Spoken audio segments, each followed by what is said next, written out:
Grok. Oh yeah, that's right. Possible. It's possible, very much possible. It's kind of crazy the fact that, you know, the Valley just selected the Kufra and then immediately we're thinking, oh, Fried Chicken could be the Grok EXP. The hold on a second, there's also the possibility of that Grok jungle.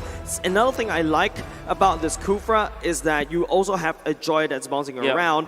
Yes, she goes into this immunity thing, but I think this is something they could plan to see whether they could do something like you need to try to stun this Joy immediately, because I feel like you just need to make sure that she doesn't hit her combos. You just need to slow her down, but it's going to be something that the Valley needs to ask that question. How are they going to stop the Joy? I was really about to say Matilda should be the pick for RRQ Akira. It could be the way to get into the backlines. It's also a great supplement for the Pharsa if you want to go with burst down a hero. Even when the Eve pops the real world manipulation, you have enough damage coming out from both Matilda and the Pharsa, especially in the early stages. I'm thinking, how about a Liam ward for the side of the Valley? If they're not concerned about like being a type for Mobile Zane, at least you have that hero that can match up with the Martis. Karina. This is not a conventional pick nowadays. Yeah, but it is a Mobile Zane-ish kind of hero. It is a Mobile Zane hero. You know, since the Karina got revamped, this is the hero that he has found a lot of comfort on. But again, with this hero being picked up, I think very little amount of times here at M4. I think the only time I ever saw it was in the group stage. In the knockout stage, the first time that we are going to be seeing a Karina. So this is the big question for us now. For NA as well. Will the Valley be able to prevail with this Karina pick? That is somewhat off meta, right? But with that being said, again, both of the drafts have been set. That Martis is going to be able to cancel out a whole lot of the lockdown CC that the Valley have drafted for themselves. This has been their main keys to success. But we'll see as we enter the land of Dawn for game number 1. Who will secure game number 1? There it is already.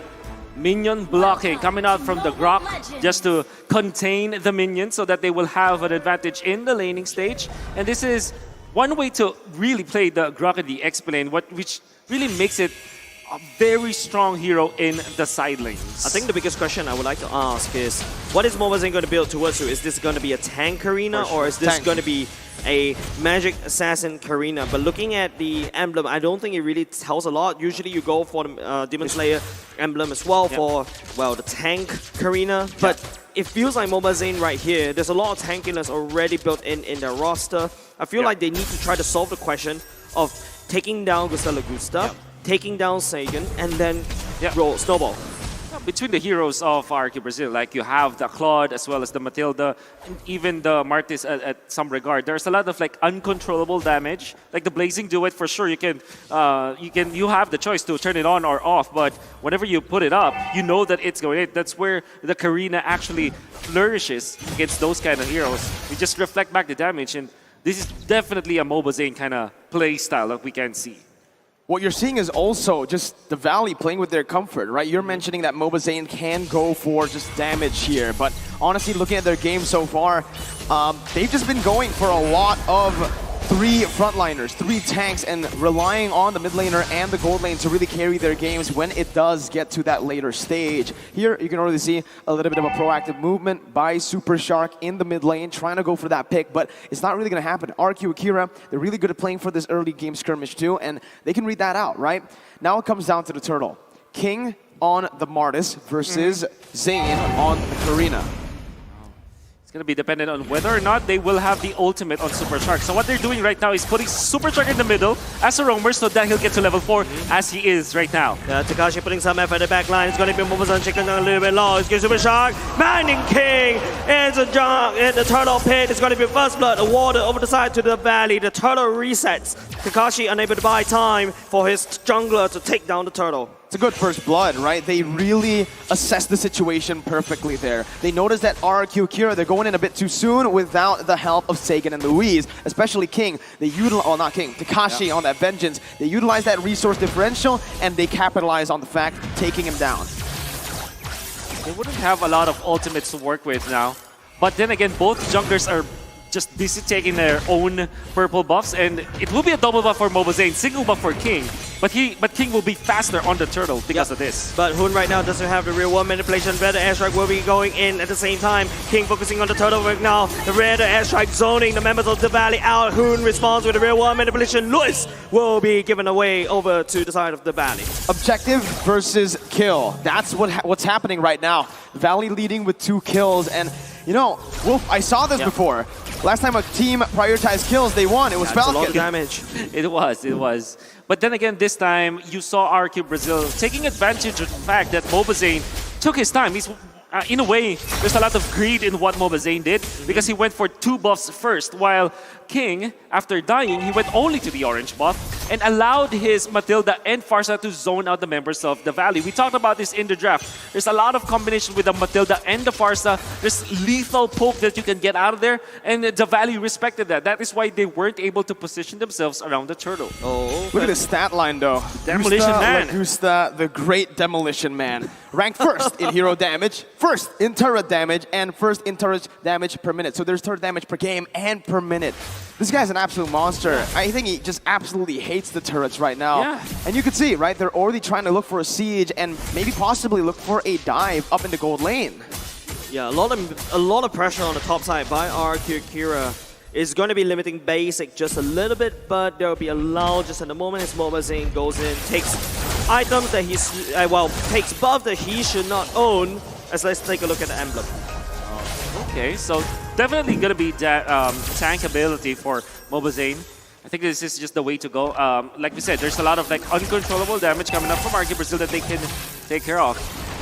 I'm actually surprised that Fried Chicken is holding his ground so well, but up top, the punish coming out from the Valley. Punish from up there, RRQ Brazil, I think, overstayed their welcome. They're focusing too much resources around basic, but you can start to see the damage coming off in Takashi, right? Look, Fried Chicken is a grok. It's just, you know, it's just armor. It's not magic resist, and Takashi is there dealing magic damage against that grok.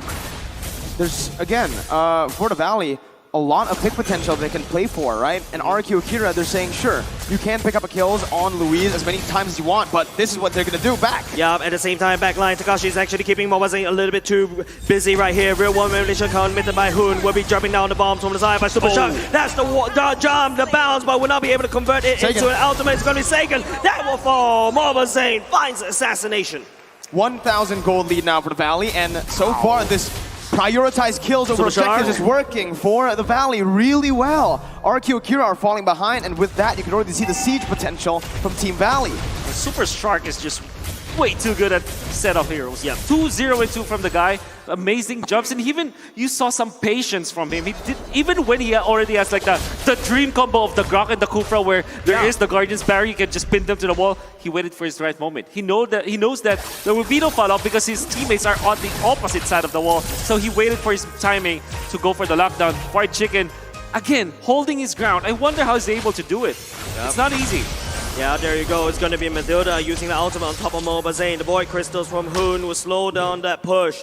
The Valley currently on 5-0 in terms of the kill score, but RRQ Akira has the better map control in my opinion. Yeah, I agree, right? The map control that they've been able to get with the XP lead in a few of these lanes because of the turtle. And even here, you can see the deaths, right? You look at the score and you think it's horrible for RRQ Akira, but most of these deaths have been placed onto the roamer. Oh, better Ezra coming in. Lewis is actually pincering. Look at how Augusta, the Demolition Man, going to business. He's taking down the top side. That's the first turret in the favor of RRQ Akira. Again, the people or the members from RRQ Akira that have been taken down are mostly just the frontliners, King and Louise. Sure, there are a few deaths here from Takashi and Sagan, but that's despite the point. They can actually utilize this 500 or 1,000 gold lead from the Valley, and they could just use it to farm constantly, right? Creating space for themselves on the map to get those power spikes on the Farsa and the Claws. Yeah, Fried Chicken using the wall charge, get out of the way. The real woman manipulation on top of Hoon. It's going to be Sagan will be able to fly away with the wings by wings. No kills for the Valley for now, but you know they are hungry. All of the space that is created by Team Valley. 4 of their members always fighting against RRQ Brazil. Allows for basic! Oh, he catches Louise right at the back line. Give it a kill over to basic. The Valley immediately transition into a turtle takedown. That's a third turtle in the pockets of the Valley. RRQ Akira need to be very careful the way they're playing, right? Sure, it's still just Louise who's getting caught, not Gusta, not Sagan, but the more the roamer gets taken down, that's more less map control you have, and Super Shark's going for it. Super Shark's going in once again. The rare strike going down to basically zone out, but that will not be enough. The Valley will be able to take down the top side as well. What was saying going on 1v1 against King, but it's going to be a tanky Karina going up against a tanky Martis. I love to see it, right? Two tanks just beating each other up. Yeah, man. Doesn't care about the minions. Hey, Yeah. you and me in the middle right now. Do that in old chat. Okay. It will be difficult now to deal with the Valley already. You can see Super Shark picking up the Radiant Armor. Majority of the early game damage of RQ Akira is based on magic. That's Joy, that's Farsa, that's Matilda, all nullified with this item. And then, if you're looking at Basic, already picking up the Wind of Nature, it means that even the physical damage department, that's gonna struggle against Team Valley. I'm not seeing any damage output now, any DPS now coming out from RQ Akira, so they just need to farm up. Maybe wait for their timings, but the Valley, they're not letting that happen. Oh, Super Shark jumps in, pins Takashi right into the wall. That's Basic picking up that kill for now. Hoon coming in, Mobazi coming in for the flank. King will not be able to survive. Karina finds assassination with the help of Hoon's real-world manipulation. An amazing gank by the Valley, knowing exactly what RQ Akira were doing. They placed most of their members up in that top lane. So the Valley just utilized that, capitalized, and just dove them down. No hesitation whatsoever. The Valley with crisp, clean communication, and they're going to be able to punish a bit more. Look at that. Because of the winning team fight at the bottom lane, Basic translates that into 2 turret takedown. RQ Akira needs to solve this big problem. Where is their damage coming from? They will have to wait for both the Farsa and the Claude to have items before they are able to output the damage. At this point, the Valley is just way too bulky and just so farmed with 3.7 thousand gold of an advantage.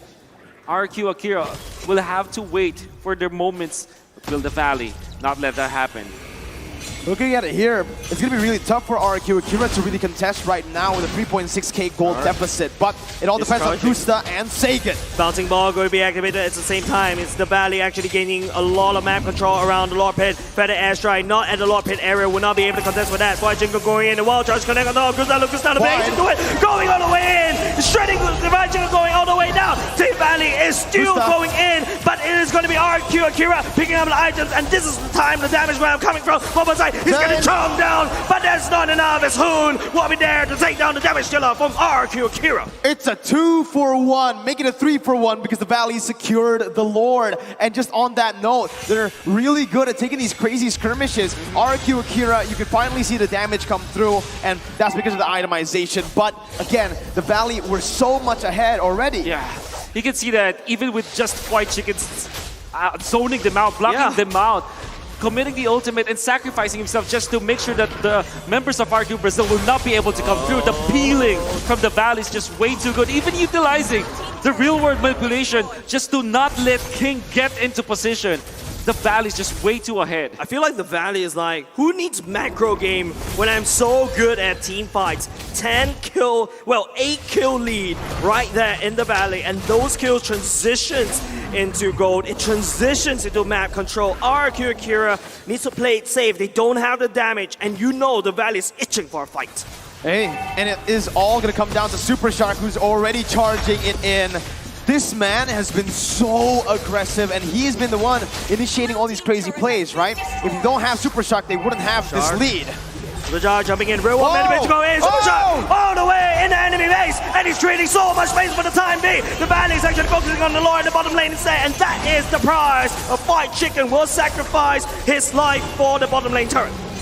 What a fight! The Valley, again, they lose one member, but it's all good. It's a frontliner. It's just White Chicken. They get a base turret with the First Lord, and that's so much value. That's so much value indeed. Because normally in a game where you have your all of your economies all together, whoever gets the First Lord doesn't really get any any inhibitor turret, and them getting that is such a high value sacrifice coming out from White Chicken. And I like the way that they're layering all their stuns, right? The Fire Chicken goes in, and then Super Shark comes afterwards. So it's like a combination of whether you go first with the Grok or the Kufra.